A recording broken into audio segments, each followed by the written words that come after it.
All right, I'm back, y'all. If y'all haven't been here before, go check out part 1 so y'all not lost and y'all understand what the fuck is going on, okay? Because I don't like going too far back into a motherfucking story.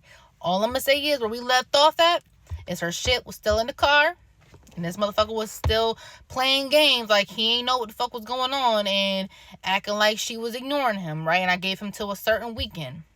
All right, now back into the story. So that weekend came, okay? He didn't get in contact with her. Nothing. So when he showed up on Friday and I said, oh, did she reach out? No, I still wasn't able to get a hold of her or whatever. He's thinking everything is fine and dandy. I'm about to let that shit rock. I already knew. I'm giving him until Sunday when he leave and he's not here. I'm going to contact her myself. She's going to come get her shit or I'm going to drop it off to her. So Saturday come along and we laying in the bed and I posted something on Facebook. Now, either she already planned to come and like do that shit, or she was watching my social media and just so happened to see the picture that I posted of us on my story. Either way, what she did next is fucking wrong in all aspects.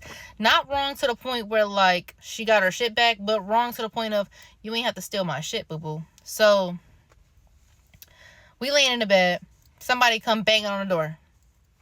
I tell him, somebody bang on the door. He listens for a second. He don't hear the banging. Or supposedly he don't hear the banging. So he like, ain't nobody at the door. He rolled back over. Bang, bang, bang, bang, bang. I'm like, somebody is banging at the door. He talking about something. Ain't nobody banging at that motherfucking door. I said, listen. So we sat there. And we listened. Once you know, we heard a... He like... Oh, I wonder who that is. Goes up to the door. I follow slowly behind him. He's peeking out the peephole. I'm standing by the bedroom door. I'm like, who is it? He like, ain't nobody there. So again, we hear the knocking or whatever. And I'm like, oh, so that's crazy. Like, that's not such and such. Like, that's crazy. Like, ain't nobody here? That's crazy. Why you lying? So anyways, I go to the bathroom because, like, I already know why she here. I already knew. I'm not stupid. Same reason why I've been giving him chance after chance after chance after chance to give her shit back is the same reason why she here. So I go to the bathroom, using the bathroom. I hear the door bust down. He come running into the bathroom and he closes the door, pushes his back up against the bathroom. He's got his feet on the toilet in between my legs, pushing his back up against the door, holding the door shut. She banging on the bathroom door now, talking all types of shit. Like, oh, you got my shit, da-da-da. You've been ignoring me for weeks, da-da-da-da. I'm like, oh, it's making sense now. I'm like, I thought you said that you wasn't ignoring her. He in the bathroom pleading his case. And I'm like, can we just, like, dead the situation? Like, can you just give her shit back so she can leave? Like, this is where my kids lay their head. Like, this bitch done broke into my shit now. Like, now it's getting to the point where I'm going to have to handle the situation. And I don't want to have to handle the situation. Like, this is your problem. Fix it. So, I'm just going to call 911. So, he got on the phone with 911. He talking mad quiet in the phone. Like, so quiet that the lady is like, I can't hear you, sir. I can't hear you. So, I grabbed the phone. I'm yelling this shit, like, out loud. Because at this point, I want everybody in this bitch to hear it. Like, I want everyone here to hear what the fuck I'm doing on this phone.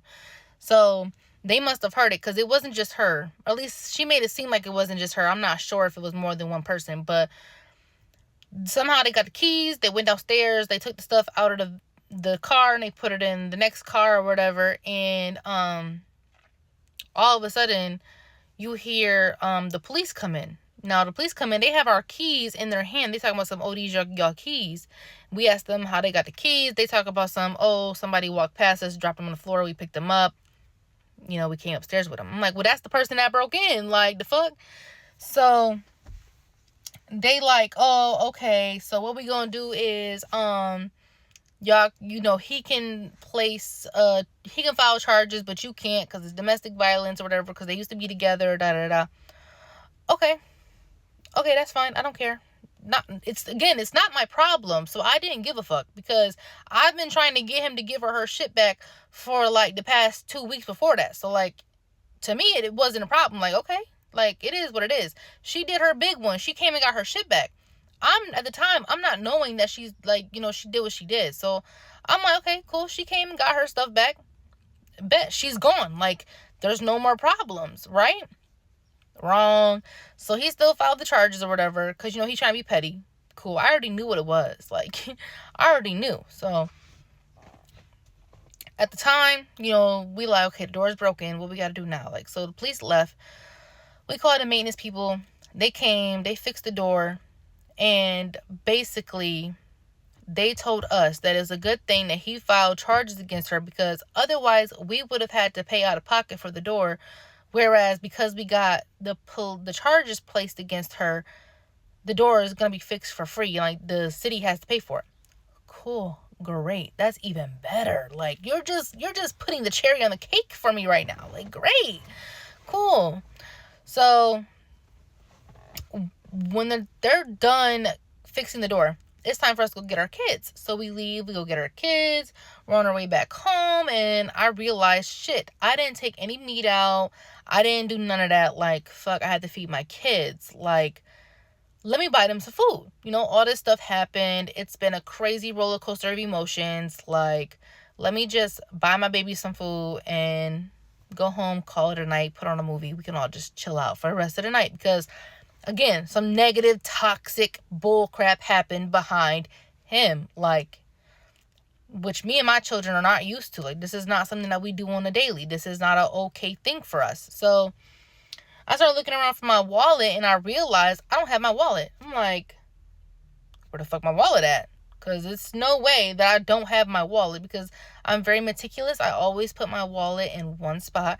I always make sure that it's not visible unless you're actually in the car and you can, you know, you're looking around for stuff, which means she was in the car looking around for stuff, because why am I shit gone? And she was getting her shit. She came in the car to get her shit. Why is my shit gone? Now, I don't know if it was her that took it, or if it was somebody that she was with, or even if she was with people. You know, I don't know exactly, because again, I'm locked in the bathroom because this motherfucker has locked us in. So I didn't know. But this is where I say that none of this had to happen, because why would you even take my stuff to begin with? I never had your stuff. And when I did have your stuff, I was constantly saying, you know, where am I taking this to? Because there's no way that this person has all these things, personal things at that, in my trunk and doesn't want them. There's no way. So we get back to the house, and at this point he's calling her, he's texting her, and she's texting back, and you know, it's just like a back and forth playing game type of thing, like the runaround. And I'm the type of person where I'm going to give you chance after chance after chance after chance, because I want to believe that you're a good person. And I felt like it got to the point where I got fed the fuck up, because like I said, it got to the point where I got fed the fuck up. Like, I was just over it. Like, I was just over the back and forth, the bullshit.